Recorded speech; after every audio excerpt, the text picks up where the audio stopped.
morning, everyone, and welcome to American Scousers Morning Coffee or Tea with American Scouser on a Wednesday morning where I am back to being number one dad. Number two is in the house. Gordo, what's happening? What's going on? I'm out in the middle of nowhere. It's 13 degrees outside right now, and that's not including windshield. So it's going to be a fun day in the field looking at trees. Yeah, it is a little rough. It is a little rough. And we have a guest this week. If you want to introduce yourself, go ahead. I'll give you a few minutes. Hey guys, I'm John. I love Liverpool. I love Ryan Gravenberch. My favorite player. I think he's been harshly criticized last year. Now he's kind of making it up for it this year. But yeah, good to be here. I'm glad to get a guest spot. Oh man! Speaking of, when was that? I did make a guest appearance for the Spurs game. Actually, they were doing a pre-match, and of course, the moment that ended because it was in the UK, and then literally 10 hours after it ended, all the Szoboszlai news came out and stuff like that. So we'll talk about the game. Okay, more important, let's talk about this because I don't know if you guys watched the game yesterday. I think I tuned in around the 40th minute or something like that, but then I watched the highlights of the first half and the entire second half. What do you make of that game, first of all, Gordo? And more importantly, the result, the results in this, how does it affect the league? Well, to me, I don't think you could take that game seriously because the ball is just so different. And I don't think that's fair. What was that? It's never his fault. I don't know. But no, yeah, that's to me, if that's it flies, baby. Yeah. It's I don't know. I've never seen a manager who never is introspective. It's always something. Right. There's always some other issue that he's got to bring up. It's the ball, it's the refs, it's the pitch, it's whatever, and they can never take account of their issues on the field. And I think it's telling it. There was a graphic. I know it was late, but I shared a little graphic with how Arsenal do against the top teams, and it's just awful. They just cannot compete, and that was always our struggle in the early years. Is yes, we could win all the games that we should win, but then when we were up against the big guys where we needed the points, we could never, we'd never show up. And you can't win trophies like that because eventually you're gonna have to play a big team, or eventually you're gonna need the 3 points off a big team. And if you can't do it, then you're probably it's gonna be very difficult to win trophies. And I think that's been Arsenal's biggest problem, and it showed. I mean, they were literally I never felt like they were in the game. It didn't look like they wanted to be there. It looked like they were you know what, let's not win a trophy this year. Yeah, that was. I mean, Mitsuri says almost Klopp-like. I remember he would come out with some it's too dry, too wet, too windy, too not enough wind. All kinds of stuff.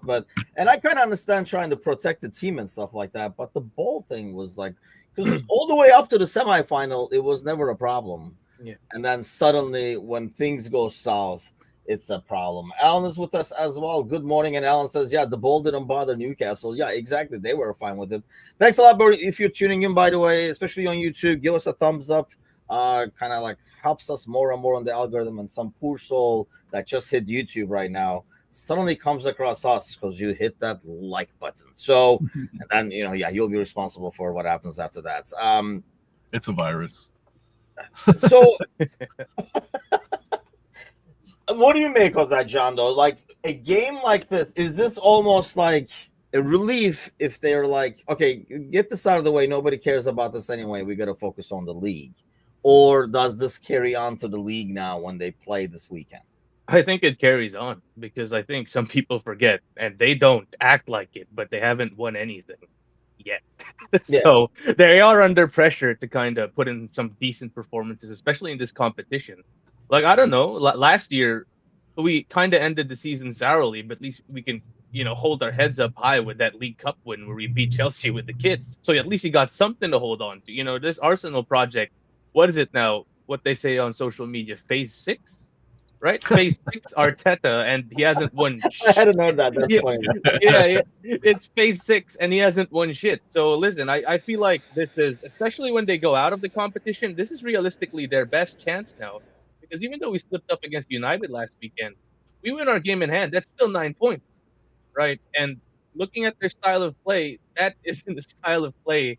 People keep saying it. It's only Arsenal fans who couldn't see it for some reason. Like that style of play isn't the style of play that can get you to a 10-game winning run on the bounce. Absolutely not. So I think it affects them quite a bit.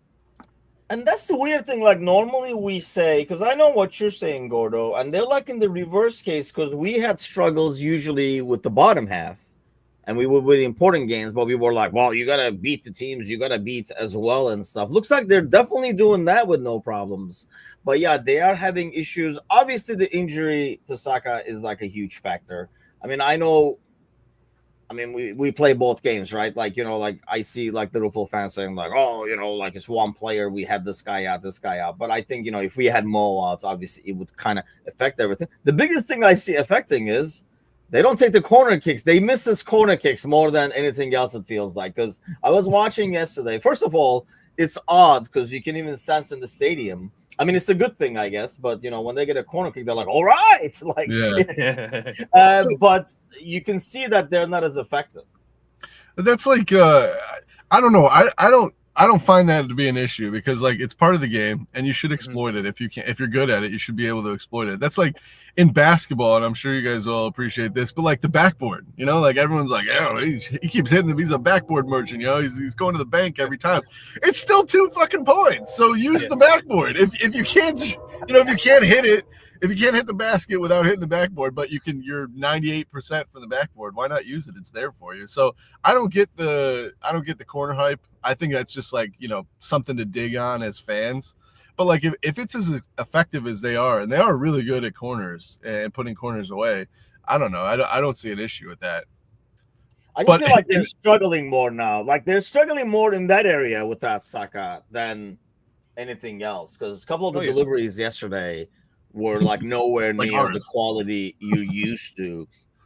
And I guess, that's the thing. I mean, you watch that second half, and I guess, Newcastle is a good team, but they could not find any openings at all, John. That ball kept, they had possession, and it felt like Newcastle was more than happy to give possession and just sit back and absorb the pressure and then see if they can do something on the counter. And looks like that's the way to play Arsenal. And unless they get that goal from the set piece, it's like they can't break you down. Right. Imagine the way to beat Arsenal is to play like Arsenal when you're ahead, right? Like it's just ironic because listen, like to Gordo's point about the corners, the set pieces, like any excellent league winning team, like our 2019-20 team were excellent during set pieces as well. Like Trent's deliveries, Robertson's deliveries, like it's a great facet to have. But if it's the only facet that you have to your game, you ain't gonna win shit. And that's the problem, I think, with Arsenal and with, by extension, Arteta, because being too reliant on the set pieces, not being as intricate with the offensive style of play. And it's actually, I'd actually like to tune in to the panel show sometime to see how our Arsenal guy thinks about it, because I see a lot of posts on social media saying, what happened to the pretty football, that Arteta brought in when he was new for Arsenal. Now it's just like, okay, we get a goal and then we sit back. Or when they went down to 10 men and then they were just hanging on for dear life. Meanwhile, when we went down to 10 men, we were fighting for our lives to get that 2-2 draw against Fulham. And Arsenal fans were like, oh, so you can play like that with 10 men, right? So it's just weird. Is it like when the pressure of winning the league title suddenly got to them and they just clammed up? Right, squeaky bum time, and they're like, "Yeah, we're not taking any chances. We're retreating back to our shell." I think it's a lot of that, honestly. And if they are going to be taking the next step, Arteta is going to be like, "Yeah, all this conservative shit, we got to throw it out. We got to play, guys. We got to go toe to toe with them. Whatever happens, happens. At least we tried, But yeah, that the odd thing with this is, I think it really affects how they're going to play this weekend, and I think that kind of affects how they're going to go. Honestly, I couldn't care less about what Arsenal does, except how it affects the picture in the Premier League. So you look at their fixtures over here. I mean, they play United in the in the FA Cup. You know, like we have kind of like an easier game, but they play United. And now, Gordo, it almost feels like even if that was kind of like a let's see what happens kind of game. Now you're looking at one domestic trophy and you're like, that's going to be really tricky. I mean, you have to win by 3 at away at St. James Park. That's tricky. I mean, winning over there is tricky. Winning by 3 is even more difficult. Well, you know where you're in the Premier League, so it almost feels like now you kind of have to go for this. And then afterwards, they play Spurs at home. Yeah, it's pop can pressure. Because the other side is it's one thing if you're at the top of the league and like we are, and you know, I wouldn't say we dropped points necessarily at Man United. I think that there was an overconfidence in the fan base that like how many times have we seen that story, right? It's yes, sadly.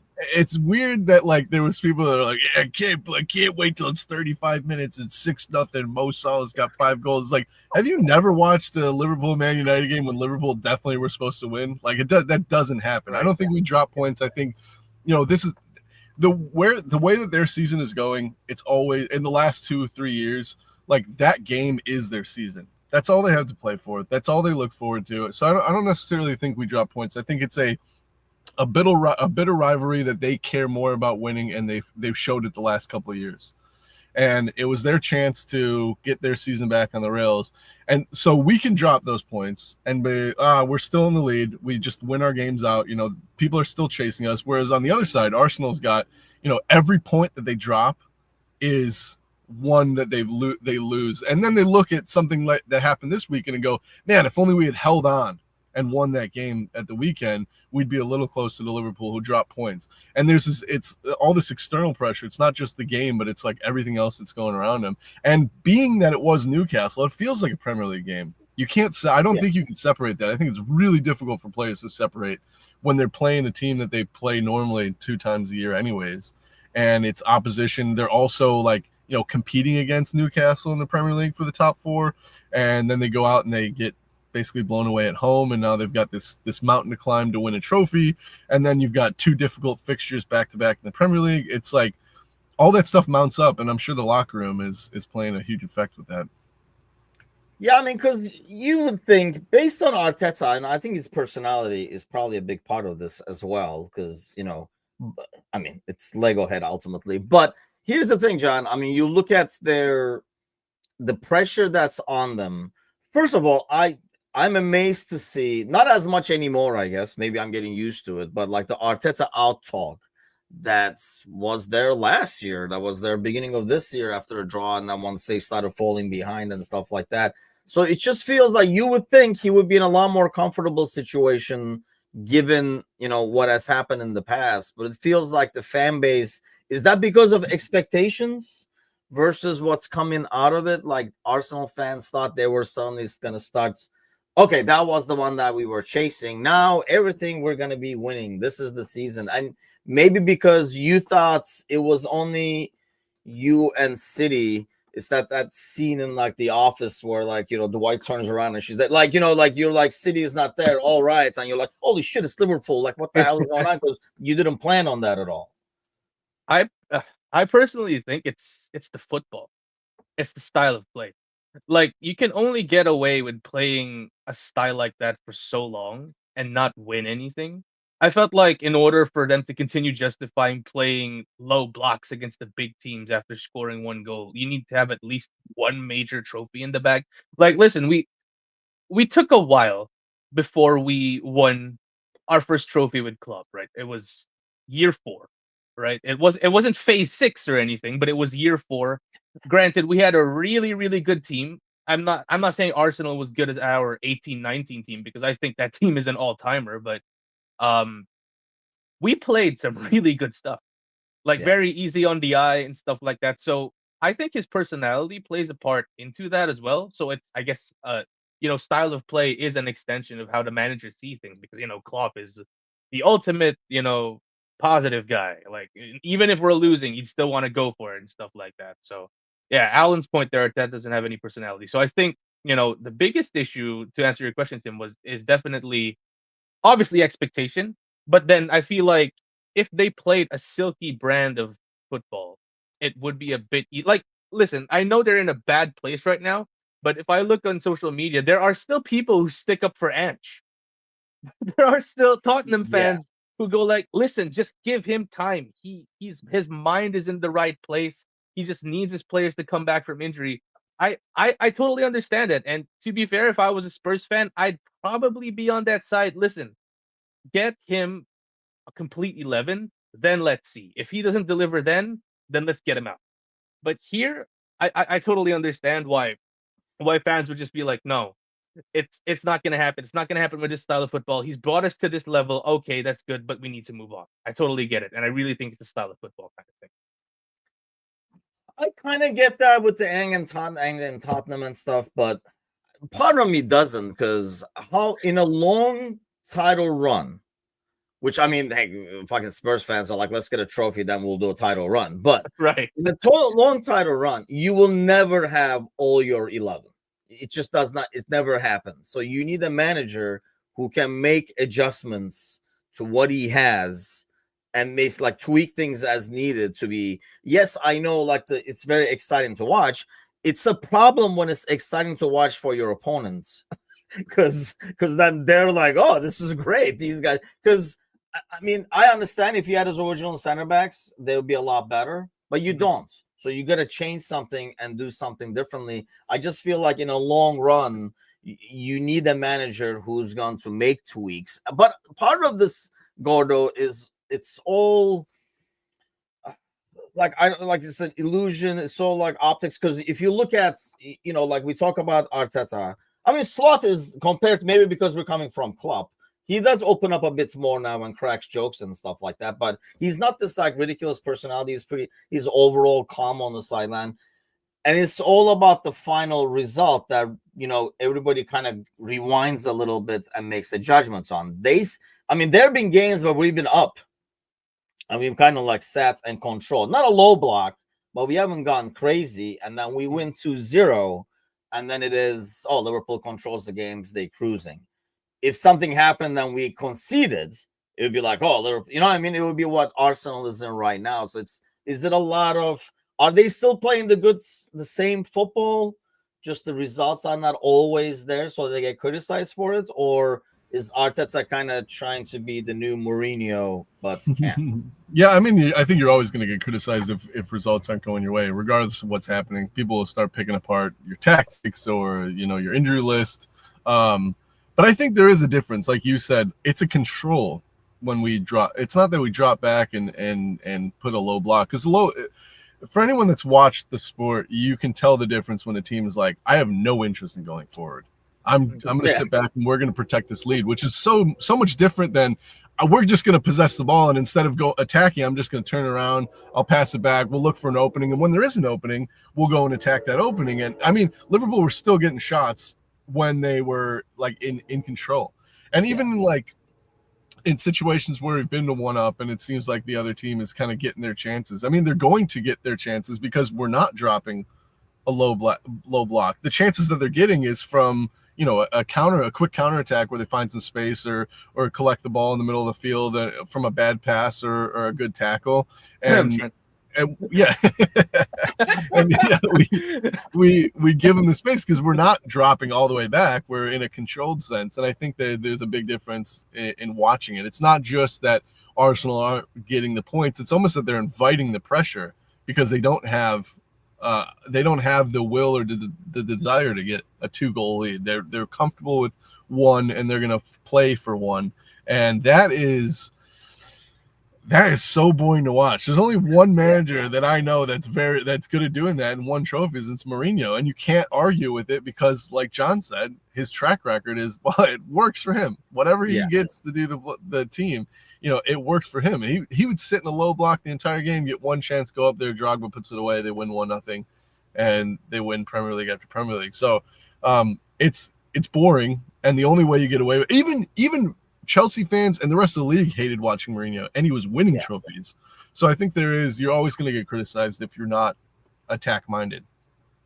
He actually, like, now that he's the Fenerbahce, I listen to his stuff a lot more, and he constantly talks about winning. That's all that freaking matters. If you're winning, doesn't matter if you're not playing at all. Like you're just like, as long as you're getting the 3 points, as long as you're getting a win, you don't get, points for like style. Basically, it's still 3 points, or you can lose points because you're playing so wide open to go after goals, kind of like what like Spurs does. But let's take a look at this over here because obviously there is a newcomer here. Obviously, as we're talking about, but it feels like this third person has been showing up in these standings and then just going away, right? Like we had like Chelsea in there. Everybody was like, oh my God, Chelsea's coming. And then they went, and then Newcastle, and then now Forest is in the picture over there. They are on a huge winning run.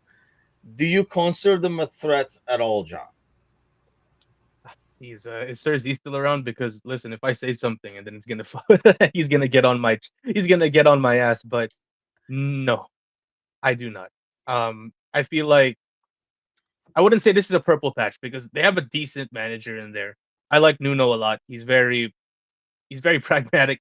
He's at it. He says things at it as it is. He does what needs to be done for his teams, and it just so happens now he's just clicking all the right buttons. He's just pressing all the right buttons. I just think if for example, if we beat them next Premier League match day, I feel like that's when the pin is gonna start dropping. Because obviously you gotta have a lot of decent players there, but they haven't been in a title race. They don't know the intensity. Um, I think Forest shows this is in the Farmers League. Yeah, I guess. But Well, not really. There's always like a team in France that makes a run, but then, if they're not going to be there. I mean, here's the yeah, thing, yeah. because you're saying, I mean, let's say, it's odd because we do play them, and you would think if we win, yes, there's suddenly 9 points with a game and it's game over. But I mean, do you look at the standings and say, I mean, you can look at the standings and say they're just as close and dangerous as Forest because they're on a roll too in terms of like momentum. Hmm. But I Like, mean, I'm on the same boat. I'm just wondering, like, why you don't consider them to be a threat. I think they're like one Chris Wood injury away from not winning games. That's for one. To me, it's the number of goals scored. Even with Chris Wood, they've scored. I mean, hold on, let me put this back on the screen because then this will kind of like put it by another. They've scored 29 goals, and you have to scroll down all the way to good old United at 23rd to find a team that scored less goals. So I just don't think it's. I mean, yeah, they've only conceded 19. To me, it's just not sustainable. You're not going to always get the 1-0, 2-0 wins in a long league marathon. So you might go on a run and you might be solid defensively. But, I mean, Cersei says, what if Chris Wood doesn't get injured? Even with Chris Wood, I mean, I don't know how many goals Chris has, but I mean, he's what, like in 10, 12, something like that. And they have 29. So the goals are not coming anywhere from anywhere else. One, Chris Wood is bound to get tired. And two, I mean, it's Chris Wood. So I don't know if he can be like, Chris Wood is going to take us to the title chase when you're only scoring 29 goals. I guess that's the biggest thing to me, because look at all the other teams around it in the standings, and nobody's even close to that. The one thing they do have, though, is that, holy shit, like, we're still here. It's game 20. We're still here. I mean, that's what happened to Leicester. Because if you remember, it was this is different for Nottingham Forest because, Liverpool and Arsenal, I wouldn't say they're having they're having good years right now. So that's the only, the difference with Leicester is everybody had an off year. Their only challenge was Tottenham. Tottenham shit the bed. But there was that game 25. Holy shit, we're still here. Holy shit, we're still here. The stadium starts feeling it. The players start feeling it. There's something magic. And, any good superstitious person would say that that's like an extra factor.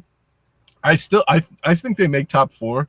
But let's remember, we're literally just over halfway through the season. It's a long, arduous, grueling season.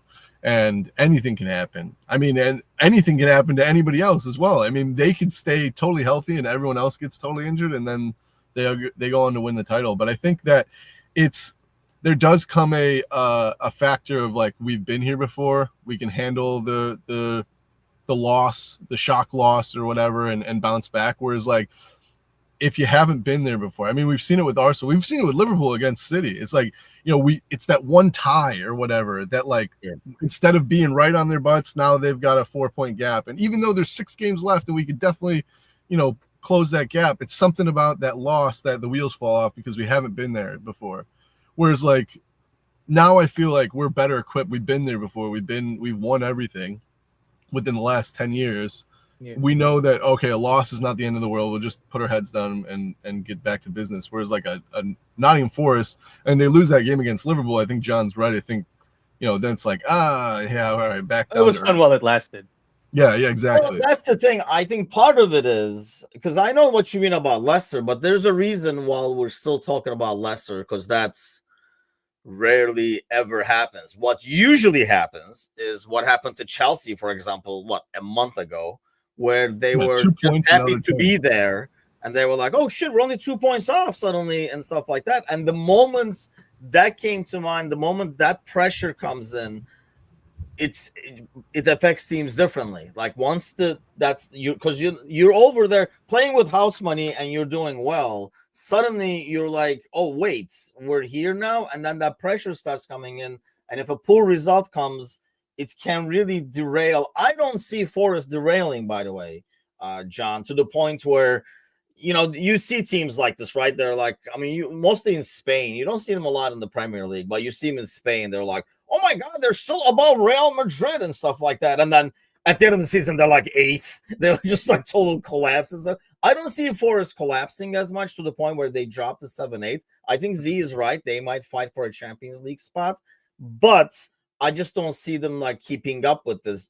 1, they don't have the goals. 2, they don't have the experience to be under that pressure. They don't have players who played with that pressure. Yeah, and they don't have a big enough squad too. Like if they're looking at everyone around them, we basically have 2, even 3 squads. Like the Liverpools, the Arsenals, the Man Cities, even the Chelseas, right? Even though they fell off, they still have a massive squad. It's a £1 billion squad right there. While little old Forest is just fighting with what they have, But listen, it's great, for in terms of like the neutral perspective, where as Sergi said, like, it's not the occasional guy comes in, shows that, the Premier League isn't a farmers league. But then I agree with you. At the end of the day, it's like, yeah, it was nice, but then at the end of the day, either Manchester City, Liverpool, Arsenal, or so-and-so win it. It's still the big four. It's still the anomaly of Leicester City season is going to be that for probably the next 100 years. Right? Like, I think that's what made it so special, because it's very rare to keep it going, and it's almost like you gotta get. And I think you gotta catch that really late. Going back to what you were saying, Gordo, like you gotta be at that 25, 26 week, and you're like, that's when you gotta realize, oh shit, we're still in this, as opposed to too early and get that pressure in early. Because I think they couldn't even believe they were there, and then they were like, and then you can kind of ride that momentum. But if the pressure starts early, as it did, for example, for Chelsea, and I think it will for Forest now. I mean, it's a huge game. They have to look at that as a 6-point game as well. I mean, they win. They put Arsenal back in it. They put themselves back in it in some ways, because then we're only up by 3 points with the game. Does that benefit us, though, that they would like think it's a really big game? Because listen, in any other instance, any other situation, they're probably going to sit back, right, and let us break them down and then hit us on the counter like they did at Anfield. But now, kind of put their name in there. Do you think they're going to try and actually play some positive stuff? I say no. Think they would know better. Yeah. That's a really good point. I think Nuno would know better, though. Like, because if you go into a game, Gordo, saying like we got to beat Liverpool, the next question should be like, okay, so now how do we do that? Yeah, it's not by coming at us. Yeah, that's true. Yeah, I get that sense, but then United got a result by coming at us, mm-hmm. Right? Like, listen, if they sat back, right? If they sat back, they beat them 4-0. I think they were helped by the weather.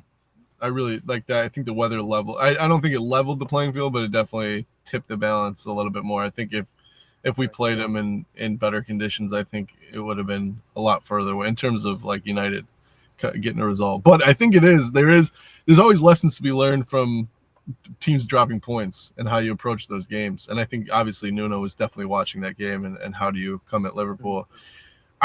the one thing that I get is they're at home. So yes, you can spend all week training and tactics, but Nuno's on the sidelines. There's 11 players out there that are playing the match, and the fans are going to be geeing them on, and they go ahead 1 goal, and Nuno might be like, all right, now we kind of sit back and we protect this lead. And the fans are just like, go. And then the players start feeling like, yes, 75 minutes, we're 1-0 up against Liverpool. Like, we could totally do this. And then, the Mo Salah effect comes through and he dribbles through 3 and we score 2 in the last 10 minutes. But, I think that you can only do so much, like in training. You have to really stay focused. And I think that's where that mentality comes in of like, you have to treat this like another game. Whereas like a Forest will come at this and be like, this is like the best opportunity we've had to kind of rattle the top 4 in the last 50 years. So their fans might get to them. And, I've been in games where you weren't supposed to be in it and you are in it and emotions take over. Now, I haven't not played at this high level. And obviously, you're more disciplined when you get to this high level and you're better at listening to directions. But I've been in situations where you let the game get away from you because your emotions are like, we're 1-0 up. It's 75 minutes. Like, let's go for another one. I think we're going to beat these guys. Yeah. And then you lose 3-1. Yes, and it's because of people like you, defenders like me, are like, what the fuck are you guys doing? Control. Yes. That's me, I can take on 3 players. I've never done it before. I can take on 3 players today. Today's the day. God's on our side. Yeah, that's me in the back saying, like, play smart. What the hell are you guys doing up there? Yeah. Okay, let's get to the game today. God, man, by the way, I just realized literally when I looked at the standings that Tottenham is not in there. Yeah. I have to really scroll down for those fuckers. I mean, you would think today Liverpool I was really hoping he was still there. I'll be honest with you. I think we talked about this last week. We were really hoping he's still there so that they played that system against us today. Do you think if we get a really good result today, that he's fired? Like they're almost playing for his job. And do the players even care? I think they do. When we were down, when we were up like 4-1, 5-2 against them back in a month ago, players were still pressing, players were still demanding the ball, players still wanted to attack, Solanke, Kulusevski, and all that. So I don't think it's a mentality issue. I think it's just, like you said, a failure to adapt and a lack of personnel, which is why I understand the Spurs fans who are like, yeah, let's see him with a proper 11, but then at the same time, I'm not stopping him. Like, was that, I think, was it The Art of War or something where it said, don't stop your enemy if they're making a mistake? I think that's listen, by all means, keep going. Okay, you've been busy reading and stuff. Yeah, huh? I've been busy reading. But to answer your question, Tim, I think a lot hinges on this time because he did come up bold at the start of Tottenham season and went like, oh yeah, in my second season I win things. This is his best chance to win something because they're not getting anywhere near the FA Cup. Like I'm calling it now. So if they lose big, where's the first leg going to be played? Anfield or no? The first leg is away. Oh boy, yeah. If they lose here and lose big, I think he's gone. I think he's gone. Can as a management, they've obviously done really stupid things in the past, but like there's 10 players not available. I think that. Even though it's Tottenham and, I love to watch them flounder, I don't think it's very fair to judge a team when there's 10 missing players. I think even 10 missing players on City of 3 years ago wasn't even that deep. 4 years ago, if City were missing 10 players at any point during like the 2016, 18 season, they're not winning the title. I think it's very unfair. Oh, yeah. Now, I'm not saying that, results and fans and other pressures, and maybe there's some miscommunication and some, behind the scenes stuff that nobody understands. Like, for instance, the Benitez situation, like things were not going terribly on the field, but behind the scenes, apparently they were not getting along in any meeting. So we don't know like that kind of stuff going on. So he might lose his job because they're not seeing eye to eye. But I do think it would be a real disservice. Like you had said earlier, John, like, give him a full team, and if he doesn't do it with a full team, then it's time for him to go. Right. I think right now the reason they're in that position is 10 players. Even the best teams could not handle 10 players out for a long period of time. I don't know, like listening to like Jake, for example, on the panel and like seeing some of the stuff online. I mean, the Spurs fans are in that when they had the players like earlier in the season, even then it was like a let's see what we get because it's a very high risk, high rewards system they're playing. So you don't know if you're gonna go out there and smash somebody like 5-1 or I mean, we did a live watch along for the City game. And it was like, holy cow, they're for real and stuff. And then the next week, I think they just went and lost like 3-0 because you never know what you're going to get with them. And I guess that's what makes today's game, in that sense, worrying because you don't know which Spurs team you're going to face. That's why it's like hard to predict, John, because, yeah, this could be a very similar game to what we had. But then they could be converting and scoring goals and suddenly end up being like a 2-2, 3-2 affair as well. Right, but then I'd fancy us, Tim, if we have the chances to. Like, I think our conversion rate this year has been way better than has been last year, and Spurs are going to give you chances. Nunez is playing less, so there's that. Yeah, Nunez is playing less. There's that as well. I love how Gordo. What is the inside joke on the I love Nunez change? Because I saw. Because so obviously every time there's something that goes wrong, I pick on Nunez, and I get a lot of crap for it because they're like, I don't think it was just him, and there's a lot of over the last 2 years, there's been a lot of defenders that have fallen on their swords that are now eating their words. And so my joke was that the only reason I really hate him is just to make Gally upset. So because Gally is now Gally's now on board with selling him, I'm like, well, now I'm a huge Nunez fan. I love Nunez. I want him to stay forever. The problem with that is I did not realize that was you. Right. Same. So I missed that part of the conversation. So I assumed it was Boaz in the chat because he does love Nunez. And he says something like that. Then I was trying to tag you on something. I'm like, where the hell is he at? Like, I don't see his name. Yeah, I was like, did we add a new person? Because I wasn't around for the month of December. Like, did we have a new person? And then when I clicked, it was like Gordo. I was like, whoa. It went into like I had a discussion, and it was Anon and Gally, and both of them were just like, well, we think he shouldn't be here anymore. And I was like, wait a minute. That's a bigger surprise. Now I got to switch my allegiances because it's not going to be fun anymore if you guys agree with me that he shouldn't be here. For the record, I wasn't for Nunez staying at the start of the season, but I wrote a piece midway to just give him a chance. And yeah. And where are you at now? No, I mean okay now and we have to sell them.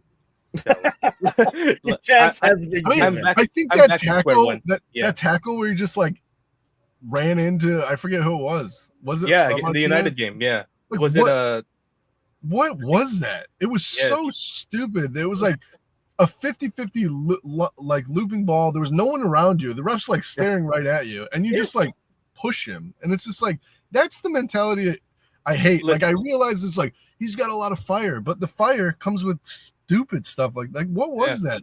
It's not like like Roy Keane is like going and smash into somebody. It's like but with context. I don't think like Nunez understand. I can understand if you're in the game the entire time. And that's something that's been building. Like this dude has been like hitting you, elbowing you, blah blah. No, just come on. Like so, there's no like built up unless he was warming up on the sideline. It's like I really hate this dude. I can't wait to go in and smash into him, kind of a deal. But dude, like everything. If you guys go watch, and for fuck's sakes, I don't want to hear from anybody anymore that Nunez presses. Nunez runs. He does not press. You look at that City United game after he came in. We are chasing the ball the last 15 minutes because Nunez is up there pressing because he's running to the goalie, just not covering anybody. So the right back is open. So now we have to run. Jota runs to the right back. He passes to the midfield guy. Gravenberg runs there. So we're constantly chasing the ball. We look like United when they press. Because it's like half-ass pressing. Listen, like the seasons past. If Trent wasn't, I wasn't too pissed at that because of the game that Trent was having, right? Well, I mean, you should thank Trent. Maybe but they were yelling in the locker room. Right, but then if Trent wasn't having that game, oh boy, like I swear, for me, the moment I gave up on Nunez this year was like it's actually funny because it's a positive moment. You remember that last goal that Diaz scored against Leverkusen? Yeah. Where I think Nunez had, I think the Leverkusen defense dead to rights, and he messed up that final ball, and it just somehow ended up on the feet of Diaz and scored his hat-trick goal. I was like, yeah, I think that's it. I think that's it. I That think is an odd moment to pick. Like I said, Right, I yeah. love the efforts, but Yeah. I mean, you can put me out there. I'm going to give you effort too, but the quality is not going to be there, kids. So I mean, if you're just looking for effort, sign me up for a lot cheaper. But it's just not all about effort. I don't. Having said that, does he get an opportunity today? The front three. When Is he we not were, suspended for today? He's suspended. Yeah. I thought he was suspended for the Forest game. No, because it carries the domestic suspensions carrying the cups. Remember we had this See, discussion. I thought the yellow Discord cards were about- the league, red cards carried over or something. Because I thought I saw online that he is playing. No, like, because he McAllister. played the Remember, Forest game. we were gonna miss McAllister for Everton, and then that game got postponed, and then we had the midweek game, and he ended up missing that one. You were right. Let's see. Oh, he will be available. Oh shit! He, but that's what I mean. He is available. Is he part of the front three today? If you guys make me a lineup, well, I guess let's make a lineup real quick, and obviously guess we're gonna be into the pre-match. At this point, it's like, where do you put him so he doesn't fuck up the Forest game? On the bench. I don't know, man. Like on You know, both it's like instances, the bench. you coach like youth soccer now. Right. I mean, like, you always had a player that I always called hiding.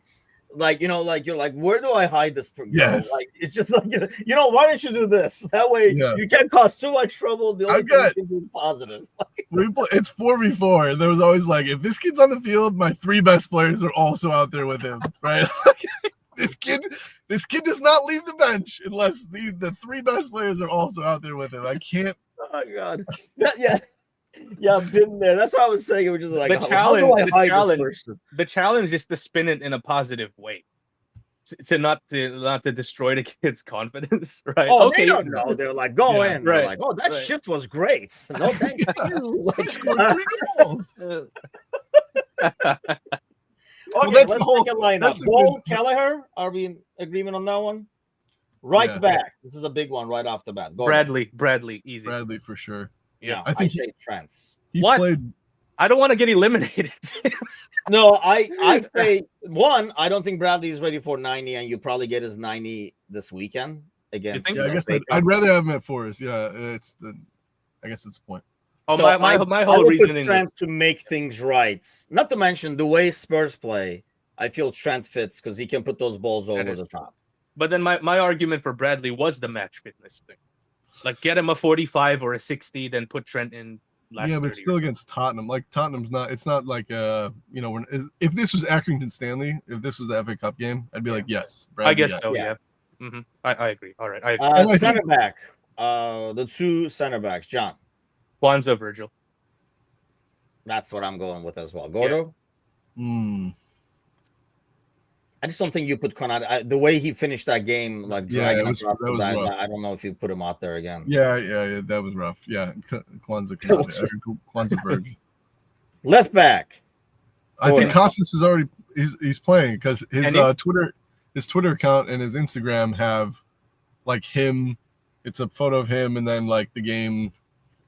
It's kind of like he had somebody do it, and I would say that like you wouldn't put that much effort if you're not playing. So I think for sure, that's really loving Photoshop. Yeah, yeah. It's literally just him like on the field, and everything else is grayed out, and then it's got like the fixture above him. So I'm saying he's starting. Yeah, Costas as well for me. Yeah, I agree, Costas. Just to give Robertson a break. I don't know what his Photoshop work, but I would think, you give Robertson a break. I honestly do like 60-30 or 70-20 or something like that, probably. I don't know, because I expect this game to go all in as a semifinal and then kind of do the heavy rotation on the weekend. So midfield. John. Gravenberch, McAllister. Are we counting the one up top? Yes. All three. Give me a treat. If Szoboszlai is ill, so he is not available. Okay. I would say Elliot because Elliot for me. Yeah, he was one of the bright spots when he came in that United game. That's all that guy does is pour like fucking Mo's coffee. He's like, Mo, you want a fresh one? So yeah, I think we're in agreement over there. Then Gravenberg, McAllister with Elliott. I had actually Soboslai originally, but obviously he's ill. That's what I mean. Like I was on that show, I was like Soboslai. I actually converted everybody, like got everybody to my 11 at the end. But then 10 hours later, I'm like, oops, Soboslai is not there. Front three. This should be interesting. On the right side, Mo. Yeah, Mo. Right. No question. In the middle. Jota. Ooh, I like that. Nunez. Yeah. Really? You're putting Nunez? Look, this is the point. The same point that I feel like should be with Trent is like, if you can't do it against literally like pick out of a hat defense, because that's what Ange is dealing with right now. It's just like, I've got 6 players in here, and who's gonna start? Like, I guess you're center back because I don't know where the fuck you play, and you don't really fit here, and none of these guys work anyways. So if you can't do it here, and the same thing with Trent, like if he has another bad game or he's walking or whatever, I think it's time to say goodbye, to cut our losses with Trent. If he gives us that same performance that he did against United, same thing with Nunez. It's just like, can this be the one where like you have a good game? Because I know there's always one in there that gets everyone all geared up. He's got to have one. But you haven't seen it this year. Well, come on. This has got to be the one. And you rest Jota another one. I'd rather have Jota this is against just famous last word stuff. Oh my god. The way Gordo was just imploring him, like, it's got to be this one. It's got to be. Yeah, well, against United, he comes out against United with that stupid smile. And I said, I said in the Discord, I said, he either scores a hat trick or has the most infuriating and inept 20 minutes that we've ever seen from him. And of course, I got the latter. Yeah, you got the last one. Oh my god. So the P1 is in the house. What's up, man? Yeah, that I was actually with them. We were talking about the 11 and stuff, and then, like I said, we all, I think pretty much we all had Szoboszlai thinking Szoboszlai was rested, and then this is a great game for him, and it's like he's not there. So I know I'm going with Jota, man. I was saying on the show, so I don't know if I know what the question is. The answer is never Nunez. So I actually want to do like a 60-30, 70-20. Yeah. And I feel like, it would be Jota in this one and then Nunez coming off the bench for him.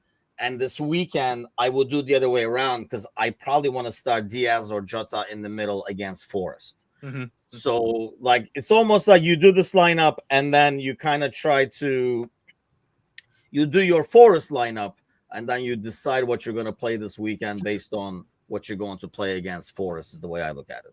Do you start a Portuguese against Nuno, though? Even better. So somebody on his own game. Translate what everybody else. Yeah. I think it's gonna be that kind of game though for Jota against Forest. It's gonna be like that one chance. And listen, between our forward options, he's aside from Mo, of course, he'd probably be that guy to bang it in.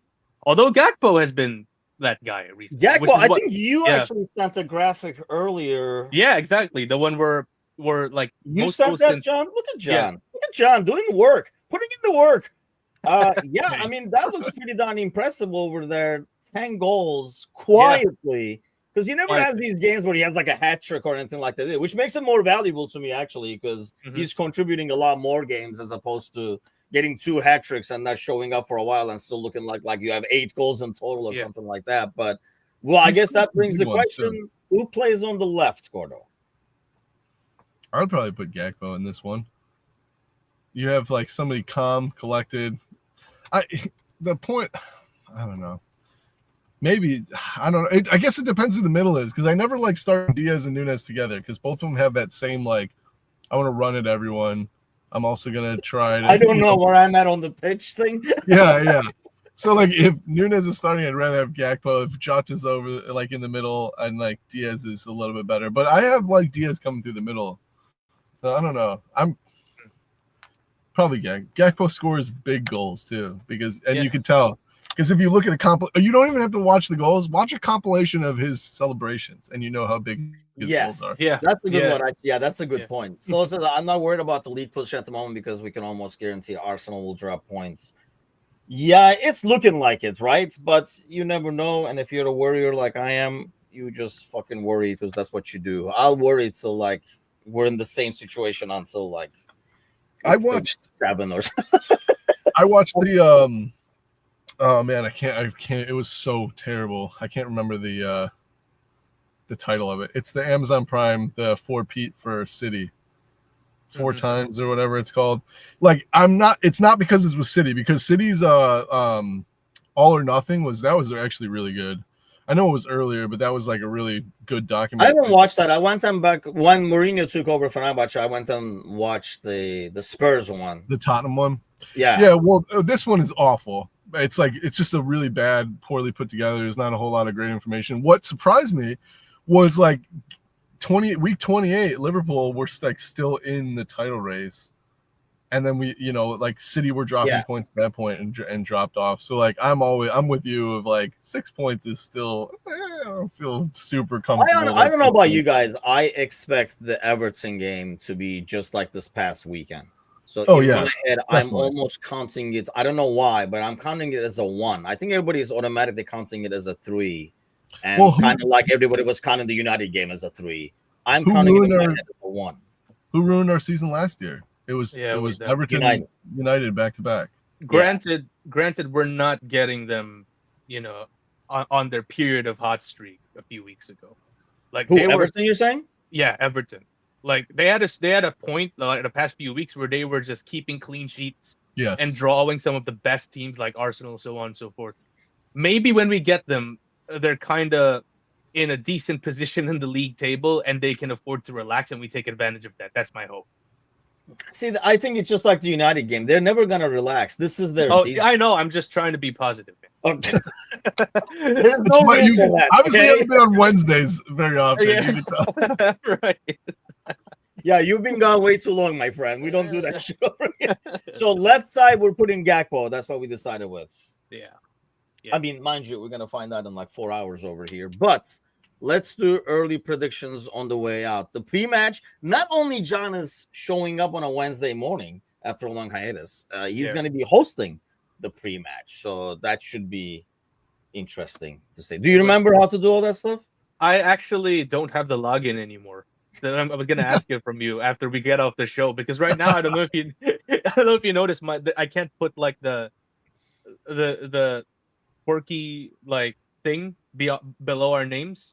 Right? That's because StreamYard is like changing stuff on me without even me, without even asking me.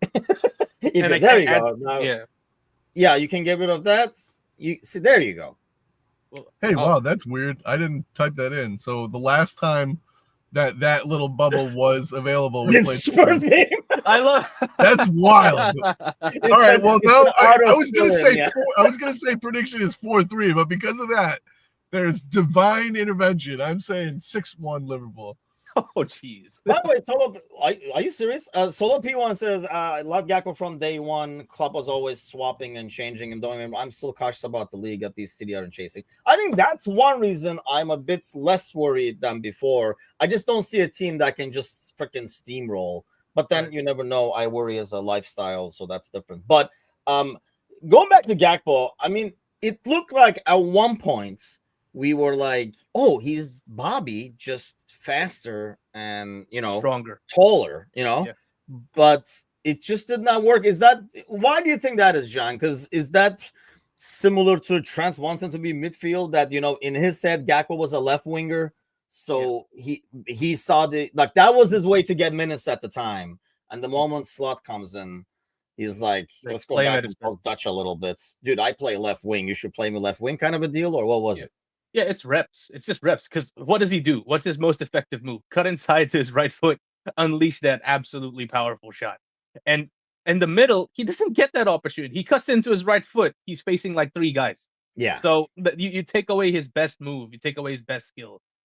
Like he's still a decent player in that position who can contribute at times, but obviously not at the level we need at the club. And I think I wrote about this a few weeks ago in one of my pieces.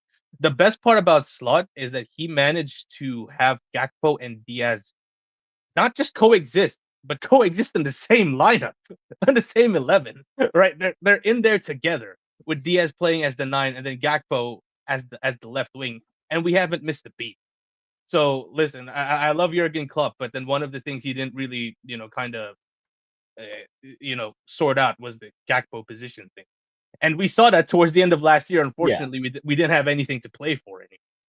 But like we got a young, bright player in there, so he's just approaching his prime as well. So listen, I'm not saying he's going to reach Mane level, but I would go on a limb right now. His ceiling is probably higher than Diaz's ever was on that position. Yeah, Sergi just got excited because you said Mane. Yeah, Sergi had some like uncontrollable reaction to that. So I the thing I like about Gakpo is when he cuts in, yeah, he can keep going further and crank that shot, or he can put a really good ball into the box. oh yeah, oh yeah. I don't think you get that as much of a threat with Diaz, even though he has more of a pace, and I think he's better at beating people 1v1, Gordo. It's just, I mean, like when he cuts in sometimes, like we've talked about this before, he doesn't know where he's going. Next thing you know, he's like next to Mo. He's like, what are you doing over here? Oh, shit, I'm on the right wing suddenly because he literally went lateral the entire pitch. It's just that you don't get that. He has scored a few goals like where he cuts in and takes a shot and stuff like that. But it feels like he operates better in the chaos anyway, so the middle is almost better suited for him. Yeah, than Gakpo. He's the like South American style where he like wants to get to the line.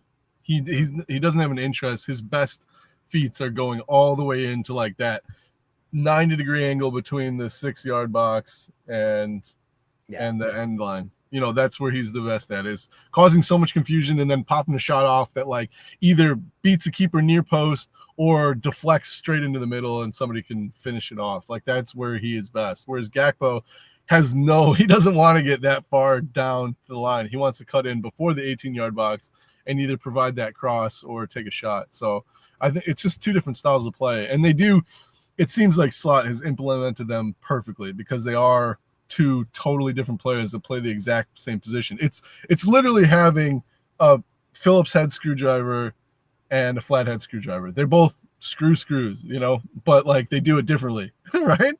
Yeah. It's nice to have. Agree. Oh man, I thought this was gonna go sexual as always with Gordo. Like no. Like, my girlfriend who has a Phillips and you have a flat. I was already called out. Slot's a switch hitter, right? He's his options on the wing. It's like let's not go there.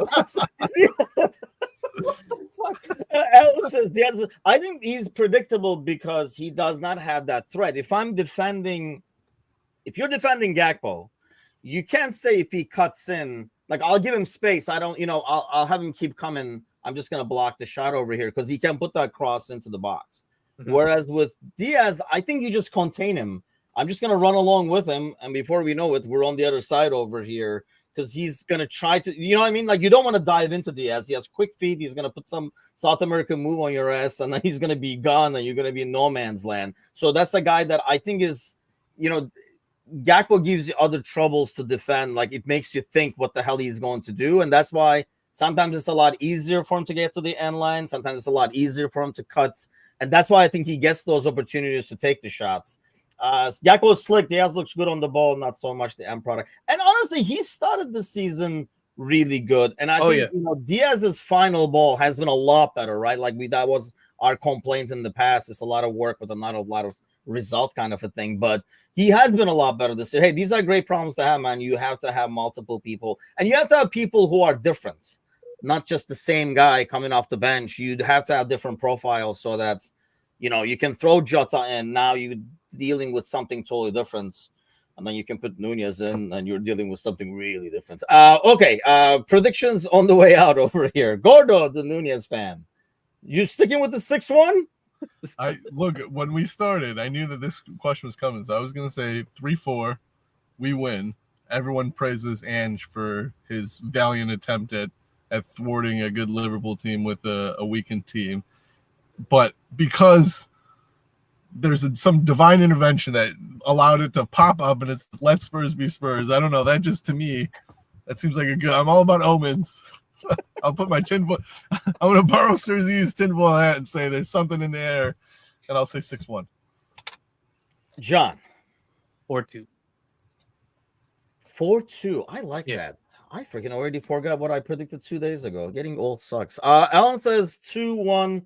Liverpool. That seems very low scoring for a Spurs game, I have to say. But I'm going with, you know what? I'll go with the Timuchin special at 3-1, which, I mean, I would love a win that makes the second leg, I don't want to say formality, but it's a lot easier where you can rotate and stuff like that and you don't have to go out full force. And I know it's the FL Cup and it's not that big of a deal and stuff like that. But, let's just let's win this thing. Solofian said 4-1. I can't remember if I said, hopefully, do you remember, Solo, what I predicted 2 days ago? Because I don't.